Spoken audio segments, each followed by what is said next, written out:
derechos humanos y derechos constitucionales. Es importante diferenciar y no confundir los derechos humanos con los derechos constitucionales. Aunque generalmente los derechos humanos se suelen recoger dentro de los derechos constitucionales, no siempre coinciden. Para determinar qué derechos son constitucionales basta con recurrir al catálogo de derechos reconocidos por las constituciones políticas de los estados. El concepto de derechos humanos pertenece más bien al ámbito de la filosofía del derecho. La relación entre ambos conceptos ha sido estudiada por numerosos autores y es problemática. De entre los que reconocen la virtualidad del concepto de derechos humanos, las teorías justnaturalistas consideran que la existencia de los derechos humanos es independiente de su reconocimiento como derechos constitucionales. Para algunos autores, como Francisco Laporta, existiría un pequeño número de derechos humanos básicos, de los que se derivarían los derechos constitucionales más concretos. Por su parte, para las teorías dualistas, las que otorgan importancia tanto al fundamento moral de los derechos como a su positivación, los conceptos de derechos humanos y derechos constitucionales tendrían un contenido equivalente. Luigi Ferrajoli considera, en su teoría del garantismo jurídico, que, siendo los derechos constitucionales o fundamentales los reconocidos en la Carta Magna de los Estados, los derechos humanos son aquellos que se reconocen a todos, independientemente de su ciudadanía y su capacidad de obrar la constitución de un país. Por ejemplo, puede otorgar derechos a sus ciudadanos que no abarquen a los no nacionales, por ejemplo, el derecho al voto. En ese caso se trataría de derechos constitucionales que se reconocen al ciudadano, pero no podrían ser derechos humanos si no se reconoce a todas las personas, sean de la condición que sean. Clasificación generacional de derechos humanos.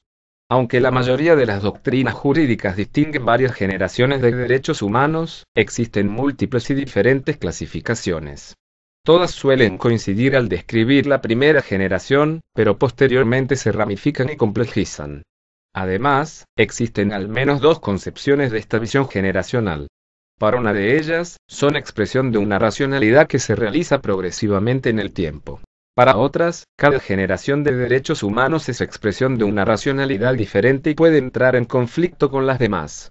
Por otra parte, existen posiciones que evitan pronunciarse acerca de categorías de derechos humanos y más bien tienden a enfocarlos como un sistema unitario. Cada nueva generación, que se clasifica cronológicamente en relación con las anteriores, ha sido objeto de críticas. Si ya los derechos de la primera generación fueron criticados, también sucedió con los derechos de la segunda durante el siglo XX, si bien en la actualidad la casi totalidad de los juristas los aceptan. Hoy en día es objeto de debate la existencia de una tercera generación de derechos humanos, ya que, tanto desde el punto de vista jurídico como político, se critica la indeterminación de esta categoría y su difícil garantía. No obstante estas objeciones, existen teorías que hablan de 4 e incluso 5 generaciones de derechos humanos. 3 generaciones de derechos humanos. Artículo principal: 3 generaciones de derechos humanos. La división de los derechos humanos en 3 generaciones fue concebida por primera vez por Karel Basak en 1979. Cada una se asocia a uno de los grandes valores proclamados en la Revolución Francesa: libertad, igualdad, fraternidad. Los derechos de primera generación son los derechos civiles y políticos, vinculados con el principio de libertad. Generalmente se consideran derechos de defensa o negativos, que exigen de los poderes públicos su inhibición y no injerencia en la esfera privada. Por su parte, los derechos de segunda generación son los derechos económicos, sociales y culturales, que están vinculados con el principio de igualdad. Exigen para su realización efectiva de la intervención de los poderes públicos, a través de prestaciones y servicios públicos. Existe cierta contradicción entre los derechos contra el Estado primera generación y los derechos sobre el Estado segunda generación.